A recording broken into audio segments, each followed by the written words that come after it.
أعوذ بالله من الشيطان الرجيم بسم الله الرحمن الرحيم لقد كفر الذين قالوا إن الله هو المسيح ابن مريم آمنت بالله صدق الله العظيم رب اشرح لي صدري ويسر لي أمري واحلل عقدة من لساني يفقهوا قولي۔ آج کا ہمارا درس قرآن سورہ المائدہ کی آیہ نمبر 17، 18 اور 19 پر مشتمل ہے۔ اس میں بطور خاص تو عیسائیوں کے اس فرقے کا رد ہے جو حضرت عیسیٰ علیہ السلام کو خدا مانتے تھے، اللہ کے مقابلے میں انہیں ٹھہرا دیا تھا، اور دوسرا وہ یہودی اور عیسائی جو بے عملی میں اس حد تک پہنچ چکے تھے کہ وہ کہتے تھے کہ ہم اللہ کے پسندیدہ محبوب ہیں، اور اپنے لیے وہ بیٹے کا اطلاق کرتے تھے کہ معاذ اللہ ہم اللہ کے بیٹے ہیں۔ تو ان کا رد کیا گیا کہ یہ کیسے ممکن ہے کہ کوئی اللہ کا بیٹا ہو، اگر تم اللہ کے بیٹے ہو تو پھر تمہیں اللہ کی طرف سے عذاب کیوں دیا جا رہا ہے۔ اور تیسرے نمبر پہ یہودیوں اور عیسائیوں کو حضور رحمت عالم صلی اللہ علیہ وسلم کی تشریف آوری اور آپ پر ایمان لانے کی دعوت دی جا رہی ہے۔ فرمایا لقد کفر الذین، یقیناً کفر کیا انہوں نے، قالوا جنہوں نے کہا ان اللہ هو المسیح ابن مریم، کہ بے شک اللہ تو عیسیٰ ابن مریم ہی ہے۔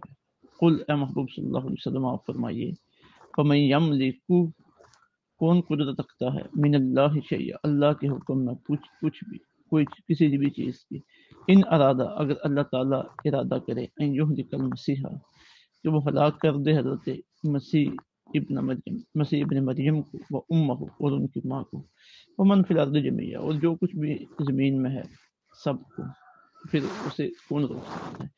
وَلِلَّهِ مُلْكُ السَّمَاوَاتِ وَالْأَرْضِ، اور اللہ ہی کے لیے ہے بادشاہی آسمانوں کی اور زمینوں کی، وَمَا بَيْنَهُمَا، اور جو کچھ ان کے درمیان ہے۔ يَخْلُقُ مَا يَشَاءُ، وہ پیدا فرماتا ہے جو چاہتا ہے، وَاللَّهُ عَلَىٰ كُلِّ شَيْءٍ قَدِيرٌ، اللہ تعالیٰ ہر چیز پر پوری قدرت رکھتا ہے۔ وقالت اليہود، اور کہا یہود نے، والنصارى، اور نصارہ نے، نحن ابناء اللہ، ہم اللہ کے بیٹے ہیں، واحباؤہ، اور اس کے پیارے ہیں۔ قل، آپ نے فرمائیے، فلم یعذبکم، اگر تم اس دعوے میں سچے ہو تو فلم یعذبکم، پھر کیوں عذاب دیتا ہے اللہ تعالیٰ تمہیں، بذنوبکم، تمہارے گناہوں پر، بل انتم بشر، بلکہ تم بھی بشر ہو، ممن خلق، اس کی مخلوق سے، یغفر لمن یشاء، بخش دیتا ہے اللہ جسے چاہتا ہے، ویعذب من یشاء، سزا دیتا ہے جسے چاہتا ہے۔ وَلِلَّهِ مُلْكُ السَّمَاوَاتِ وَالْأَرْضِ، اور اللہ ہی کے لیے ہے بادشاہی آسمانوں کی اور زمین کی، وَمَا بَيْنَهُمَا، اور جو کچھ ان کے درمیان ہے، وَإِلَيْهِ الْمَصِيرُ، اور اسی کی طرف سب نے لوٹ کر جانا ہے۔ یا اہل الکتاب، اے اہل کتاب، قد جاءکم، بے شک آ گیا تمہارے پاس، رسولنا، ہمارا رسول، یبین، صاف بیان کرتا ہے، لکم، تمہارے لیے، علی فترۃ من الرسل، علی فترۃ من الرسل، اس کے بعد کے رسولوں کا آنا بند رہا، مدت تو بند رہا، ان تقول، کہ تم نہ کہو کہ ما جاءنا من بشیر، نہیں آیا ہمارے پاس کوئی خوشخبری دینے والا، ولا نذیر، اور نہ کوئی ڈرانے والا۔ قد جاءکم بشیر، اب آگے ہے تمہارے پاس خوشخبری دینے والا، ونذیر، اور ڈرانے والا۔ واللہ علی کل شیء قدیر، اور اللہ تعالیٰ ہر چیز پر پوری قدرت رکھتا ہے۔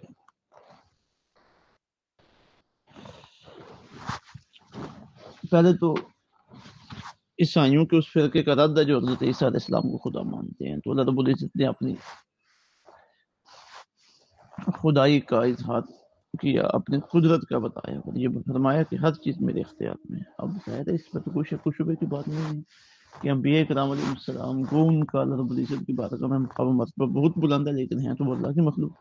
اللہ کا آرڈر آ جائے تو انبیاء کرام علیہ السلام بھی آگے سے سر نہیں اٹھاتے۔ تو فرمایا کہ یہ کیسے ممکن ہے کہ جو مخلوق ہے وہ خالق بن جائے، وہ خدا بن جائے۔ تو ان کا یہ رد کیا گیا ہے کہ لقد کفر الذین قالوا ان اللہ هو المسیح ابن مریم، یقیناً کفر کیا ان لوگوں نے جنہوں نے کہا کہ اللہ تو مسیح ابن مریم ہے۔ قل اے محبوب صلی اللہ علیہ وسلم آپ فرمائیے فمن یملک من اللہ شیئا، کون قدرت رکھتا ہے اللہ کے حکم کے مقابلے میں،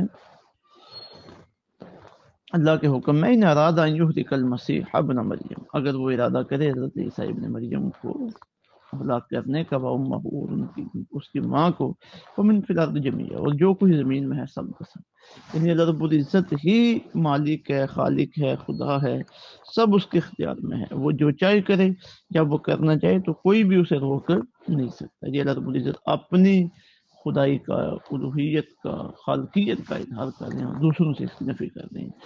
وَلِلَّهِ مُلْكُ السَّمَاوَاتِ وَالْأَرْضِ، اللہ ہی کا ہے جو کچھ آسمانوں میں ہے اور جو کچھ زمین میں ہے، وَمَا بَيْنَهُمَا اور جو کچھ ان کے درمیان ہے. يَخْلُقُ مَا يَشَاءُ اللہ پیدا فرماتا ہے جو چاہتا ہے. وَاللَّهُ عَلَىٰ كُلِّ شَيْءٍ قَدِيرٌ اللہ تعالیٰ ہر چیز پر قدرت رکھنے والا ہے. یعنی ابھی نجات میں بار بار اس چیز کا ذکر آئے گا کہ اللہ رب العزت جو چاہتا ہے کرتا ہے. زمین و آسمانوں میں جو کچھ بھی ہے وہ اللہ کا ہے، ان کے درمیان جو کچھ بھی ہے وہ اللہ کا ہے. پھر آگے فرمایا وقال، اب یہودیوں کی جو غلط فہمی تھی، یہودیوں اور عیسائیوں کی مشترکہ، اس پہ رد کیا جاتا ہے. وقالت الیہود والنصارى، کہا یہود اور عیسائیوں، یہودیوں نے اور عیسائیوں نے، نحن ابناء اللہ واحبہ، ہم اللہ کے بیٹے اور اس کے پیارے. اب عربی زبان میں بیٹے کے لیے ولد کا لفظ بھی آتا ہے اور ابن کا لفظ بھی آتا ہے. ولد کہتے ہیں سلبی بیٹے کو، جو اپنا ذاتی بیٹا ہو.